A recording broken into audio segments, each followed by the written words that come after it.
Okay, so let's talk about what BMW did in 2001. For years, Porsche was the top dog in GT racing. They didn't just win, they owned the podiums. Every season, the same story, Porsche at the front, everyone else chasing shadows. And BMW, they got tired of it. Tired of watching Porsche dominate. Tired of hearing that the 911 was untouchable. So, in 2001, BMW did something drastic. They built a car that wasn't supposed to exist. A V8-powered M3 that bent the rulebook so far, it snapped. It was fast, it was loud, and it was brilliant. And within one season, it was banned. This is the story of how BMW got sick of losing, broke the system to win, and built the car that embarrassed Porsche, the M3 GTR. At the turn of the millennium, Porsche was untouchable in GT racing. Their 911 GT3R had been dominating the American Le Mans series, sweeping race after race. The 911's layout, rear engine, rear-wheel drive, gave it perfect traction and balance. It was the car every manufacturer measured themselves against, but none could catch. BMW had been competing with the M3 E46, powered by a 3.2-liter 6-straight. A solid engine, but no match for Porsche's racing pedigree. They needed something radical, something that could punch above its weight. And in 2001, BMW Motorsport, with a little help from Prototype Technology Group in the US, decided to change the game. Back then, the rules were simple. To race a car, you needed to sell a road-going version, a homologation model to prove it was production-based. But the rules didn't say how many you had to sell. So BMW saw this gray area and completely took advantage of it. They developed a 4-liter V8 engine, the P60B40, and squeezed it into an E46 chassis. This was the birth of the M3 GTR.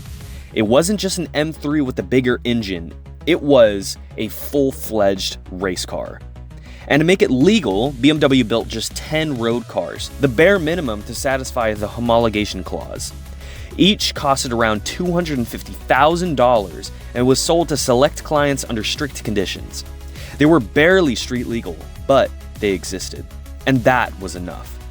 Under the hood, the P60B40 V8 was a masterpiece. A high-revving 4-liter naturally aspirated engine that produced over 450 horsepower in race trim, and in the unrestricted trim, producing 650 to 700 horsepower. I'm going to need you to think about that one for a second. The engine unrestricted could produce up to 700 horsepower naturally aspirated.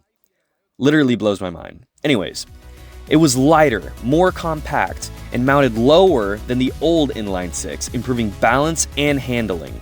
The M3 GTR's body was pure aggression. Wider fenders, a carbon roof, massive aerodynamics, and a raw mechanical sound that echoed through every circuit. When it hit the track, the effect was immediate.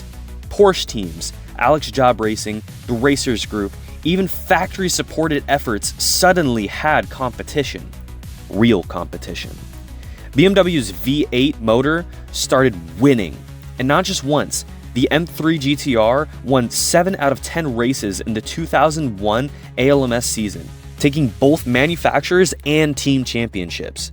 For the first time in years, Porsche wasn't on top, BMW was. But victory came with a price. Porsche was furious.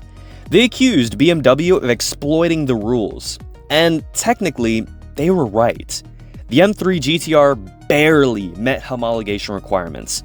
10 cars sold, minimal proof of production. It was, in every sense, a race car pretending to be street legal.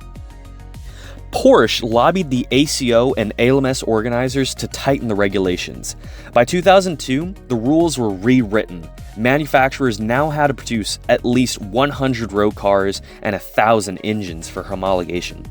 BMW was boxed out overnight. The M3 GTR was disqualified from future GT competition. Just like that, the car that had dethroned Porsche was outlawed after a single season. Like the SARD MC8R, most race cars fade after their era ends. The M3 GTR did not. Its legend grew because it was too good. It represented BMW at their most ruthless, when they cared more about victory than appearances. The GTR became a symbol of rebellion, of engineering audacity. In 2005, gamers first met it in Need for Speed Most Wanted, where it became the hero car of an entire generation. That white and blue livery, the howl of the V8, it burned itself into pop culture. Today, only a few genuine M3 GTRs exist, both road and race versions, and they're priceless pieces of BMW history. Not because they won titles, but because they broke the rules so perfectly that the world had to rewrite them. Here's the irony. In the end, Porsche just had to build their own special rule-bending car, the 911 GT1, to compete in higher classes just a few years later. It's the same game BMW played, just at a different time. The M3 GTR wasn't unfair, it was ahead of its time. And maybe that's why it still fascinates people today. Because it's not just a story of a car that beat Porsche, it's the story of what happens when engineers decide to win, no matter what it takes. The BMW M3 GTR was too good for racing, too fast for the rules, too wild for the system. And that's exactly what's unforgettable. If you enjoyed this amazing story about how BMW terrified a giant, make sure to drop a like and hit subscribe. It helps us bring more of these hidden stories to life. What forgotten legends do you want us to cover next? Let us know in the comments. We're always digging for the overlooked and the obscure. Until next time, stay fast, stay curious, and never stop driving.